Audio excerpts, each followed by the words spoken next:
원희룡 제주도지사가 제2공항은 순수 민간공항이라는 입장을 재확인했습니다. 최소한의 안보는 필요하다며 해군력 증강에는 반대하지 않는다고 밝혔습니다. 대선 후보를 비방하는 유인물을 공공기관과 버스 정류장에 붙인 60대가 경찰에 긴급 체포됐습니다. 재선 층병에 걸린 소나무를 잘게 부순 파쇄목이 허락도 없이 남의 땅에 버려진 것으로 드러나 말썽을 빚고 있습니다. 자동차 정비업체들이 삼성화재가 정비요금을 턱없이 낮게 책정했다며 항의 시위를 벌였습니다. 여러분 안녕하십니까? 뉴스데스크 제주입니다. 최근 한반도를 둘러싼 긴장이 높아지고 있는 가운데 제주도의회 도정질문에서 군사기지 문제가 뜨거운 쟁점이 됐습니다. 원희룡 지사는 제2공항은 순수 민간공항이라는 입장을 재확인했지만 최소한의 안보는 필요하다며 해군력 증강에는 반대하지 않는다고 밝혔습니다. 김현성 기자입니다. 공군이 제2공항의 남부탐색구조부대 배치 계획을 밝힌 가운데 제주도가 보다 적극적으로 대응해야 한다는 주문이 도의회에서 나왔습니다. 군 관계자의 입장 표명은 제주에 군공항이 들어서는 것이 아닌가 하는 의구심을 증폭시키고 있습니다. 평화의 섬으로 실현시키고 도민사회의 불안감과 갈등을 해소해야 한다고 봅니다. 원희룡 지사는 제2공항과 관련된 국방부나 공군의 어떤 방안도 검토는 물론 협의 자체를 원천적으로 배제하겠다고 밝혔습니다. 순수 민간공항으로 진행하겠다. 그리고 이것을 새로운 대통령과 바로 협의를 해서 확정을 지어서 이와 관련된 걱정을 도민들이 더 이상 하지 않고 이게 쟁점이 되지 않도록 저희들이 최선을 다하겠습니다. 하지만 원 지사는 군사적 긴장이 형성될 어떤 행위도 거부하겠다고 선언하라는 요구에는 동의할 수 없다며 도의원과 설전을 벌였습니다. 제주도도 대한민국의 일부인 만큼 최소한의 안보 요구에는 응해야 한다며 해군력이 들어오는 것까지 반대할 수는 없다는 겁니다. 군사 기지화가 돼갈 가능성이 높아진다라면 과연 제주도의 미래는 어떻게 돼야 하는지 좀 더 제주도지사로서 깊게 고민하시라는 겁니다. 휴전선에서 제일 멀리 떨어져 있으니까 이쪽에는 병력을 배치하면 안 된다. 저는 이것은 우리가 휴전선 155마일을 전부 군사구역으로 내주고 있는 다른 대한민국 국민들에 대한 예의가 아니라고 생각합니다. 한편 원희룡 지사는 원도심 재생 사업을 소수의 인사들이 일방적으로 추진하고 있다는 지적에 대해 수십 차례 설명회와 주민 면담을 했다며 억울하다고 답했습니다. MBC 뉴스 김현선입니다. 대통령 선거 후보 등록이 이번 주말 이뤄지고 다음 주부터 공식 선거 운동이 시작되는데요. 대선 후보를 비방하는 유인물을 도내 곳곳에 붙인 60대 남성이 경찰에 붙잡혔습니다. 김항섭 기자입니다. 검은 모자를 눌러 쓴 한 남성이 화장실에서 다급하게 나옵니다. 화장실 안에는 A4 용지 2장을 이어붙인 유인물이 발견됐습니다. 더불어민주당 문재인 후보가 북한의 스파이고 공산주의자라며 참여정부 시절 대북 지원금을 빼돌리고 대통령 기록물을 폐기했다는 내용입니다. 똑같은 내용의 유인물 13장이 공공기관 화장실과 버스 정류장 등 11곳에서 잇따라 발견됐습니다. 하나 붙어있는 거는 본 것 같아. 이런 A4 용지 요만한 거 하나 하고 누가 뗐는지는 금방 붙어있는 걸 봤는데 금방 또 없어졌더라고요. 시민들의 신고를 받은 선거관리위원회는 유인물을 회수한 뒤 경찰에 수사를 의뢰했습니다. 일단 후보자 비방 또는 흑색 선전 위에 이제 아주 중대한 선거법 위반 행위라고 볼 수가 있습니다. 이번 대통령 선거에서는 처음 있는 사례가 되겠습니다. 경찰은 유인물을 만든 서귀포시 안덕면 68살 김모 씨를 공직선거법상의 허위사실 유포 혐의로 긴급 체포했습니다. 무직인 김 씨는 SNS와 블로그에도 같은 내용의 글을 올린 것으로 드러났습니다. 선관위는 불법 유인물과 가짜뉴스가 유권자의 혼란을 초래할 수 있는 만큼 배포자에 대해서 엄정 처벌하고 단속을 강화할 방침입니다. MBC 뉴스 김항섭입니다. 정의당 심상정 후보 제주선거대책위원회는 오늘 제주도의회에서 출범 기자회견을 갖고 제주 관련 공약을 발표했습니다. 정의당은 제주특별법을 지방자치 확대와 환경보전 우선 특별법으로 전면 개정하고 부동산 폭등을 막기 위한 대책을 추진하며 4.3 희생자 배보상과 농민 기본소득 보장, 해군기지 구상권 철회를 추진하겠다고 약속했습니다. 제선충병으로 말라 죽은 소나무는 잘게 부순 뒤 나무가 있던 자리에 버리거나 태워야 합니다. 자칫 매개충인 솔수염 하늘소가 살아남아 번식할 수 있기 때문인데요. 그런데 파쇄목을 남의 땅에 버리는 등 뒤처리가 주먹국으로 이뤄지고 있습니다. 김찬현 기자입니다. 제주시 애월읍 중산간에 있는 한 목장 용지. 마치 거름을 깔아놓은 것처럼 부서진 나무 조각들이 목장 전체를 뒤덮었습니다.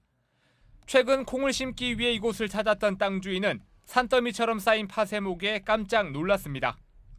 허가 없이 대문을 달았으면 최소한 동의는 구할 수 있는 부분인데 그 대문 옆으로 길을 내서 들어와서 이렇게 지금 여기서 현장에서 파쇄를 해버리고, 목장에 쌓인 나무 파편들은 제선충에 감염된 소나무들. 버려진 파쇄목은 50여 톤으로 소나무 1,500여 그루 분량입니다. 이 일대 제선충병 방제를 맡은 업체가 땅 주인의 허락도 받지 않고 이곳에서 파쇄 작업을 한 뒤 버린 겁니다. 허락은 안 받고 저희가 이제 여기서 파쇄를 한 거죠. 기존에 파쇄물이 있어가지고 땅 주인분이 또 나중에 그림으로 쓰시려고 해서. 고사목 처리도 엉터리입니다. 산림청 규정상 1.5cm 미만의 크기로 파쇄를 해야 하는데 한눈에 보기에도 20cm가 넘는 나무들이 현장에 수두룩합니다. 파쇄목이 1.5cm를 넘으면 제선충을 옮기는 솔수염 하늘소가 서식할 수 있어 파쇄 효과가 사라지기 때문입니다. 제주도는 뒤늦게 해당 업체에 무단으로 남의 땅에 버린 파쇄목을 모두 수거한 뒤 소각하라고 지시했습니다. MBC 뉴스 김찬현입니다. 목포 해양경비안전선은 무사증으로 제주에 입국한 뒤 난민으로 위장해 제주도를 이탈한 중국인 29살 왕모 씨 등 2명을 기소했습니다. 왕 씨 등은 지난 2015년 제주에 입국한 뒤 난민 신청을 통해 체류 기간을 연장하고 제주로만 표시된 체류 허가 지역을 위조해 경기도 등에서 취업한 혐의를 받고 있습니다. 이들은 중국 정부가 인정하지 않는 기공 수련 단체인 파룬궁 수련생으로 위장해 허위로 난민 신청을 했습니다. 국내 최대 자동차 보험회사인 삼성화재와 자동차 정비업계의 갈등이 장기화되고 있습니다. 자동차 수리 비용을 둘러싸고 양측이 한 발짝도 물러서지 않고 있는데 소비자는 안중에도 없는 것 같습니다. 이소연 기자가 취재했습니다. 삼성화재 갑질 회포 더 이상은 못 참겠다. 삼성화재 건물 앞에 자동차 정비업체 임직원들이 모였습니다. 대기업이 수리 비용을 제대로 주지 않고 갑질을 하고 있다며 집단 시위에 나선 겁니다. 도내 삼성화재 협력 정비업체 12곳은 지난해 말부터 모두 계약을 해지한 상황. 정비업체들은 물가와 임금 상승률을 반영해 수리 비용을 올려달라고 요구하고 있지만 삼성화재 측은 단기간에 대폭 인상은 어렵다는 입장입니다.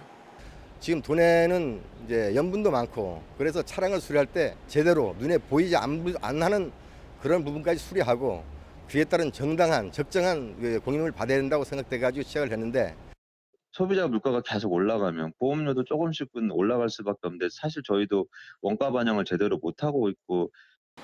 양측의 계약이 해지되면서 삼성화재 가입자들은 정비업체에 먼저 수리 비용을 낸 뒤 삼성화재에 보험금을 청구하고 있습니다. 그런데 정비업체가 청구한 수리 비용이 지나치게 많다며 삼성화재가 보험금 지급을 거부하는 바람에 차액은 소비자들이 고스란히 떠안게 됐습니다. 고객한테 이렇게 피해를 주면 되냐? 일단은 내가 지불한 금액에 대해서는 저한테 주고 차익이 발생한 거는 양사들끼리 소송을 하시든지 법정 싸움을 하시든지.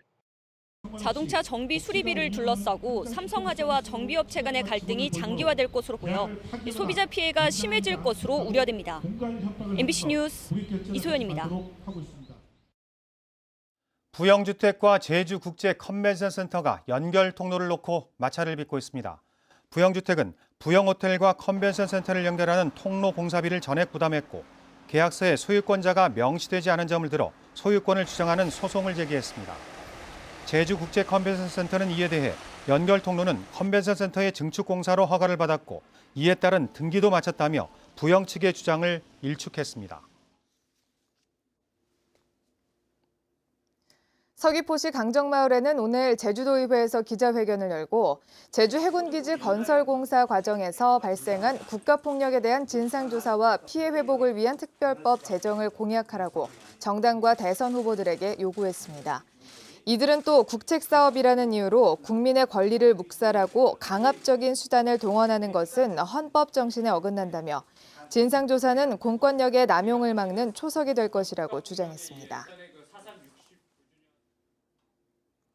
사드 보복의 여파로 일자리를 잃을 위기에 처한 제주항 국제 여객터미널 용역업체 직원들이 올해 말까지 근무할 수 있게 됩니다. 제주도는 용역업체의 현행 은금의 70% 또는 최저임금을 보장하는 변경 계약을 추진하도록 했다고 밝혔습니다. 용역업체 측은 크루즈 기항 횟수가 대폭 줄자 보안 검색과 주차 관리 용역 직원 53명을 14명으로 줄일 계획이었습니다. 오늘 오후 2시 반쯤 제주시 회천동의 한 콘크리트 공장에서 공장 직원 26살 강모 씨가 지게차에 치여 머리를 크게 다쳐 숨졌습니다. 경찰은 운반 작업을 하다 지게차에 치인 것으로 보고 지게차 운전자 등을 상대로 정확한 사고 경위를 조사하고 있습니다. 제주시 농협 임원 선거와 관련해 후보자 2명이 추가로 입건했습니다. 제주지방경찰청은 최근 자택 압수수색과 소환 조사를 통해 비상임이사 후보로 나온 B씨 등 2명을 농업협동조합법 위반 혐의로 입건했다고 밝혔습니다. 한편 경찰은 지난 2월 제주시 농협 임원 선거 과정에서 유권자인 대의원들에게 금품 등을 거는 혐의로 후보자 3명을 입건했습니다. 뉴스데스크 제주를 마칩니다. 여러분 고맙습니다.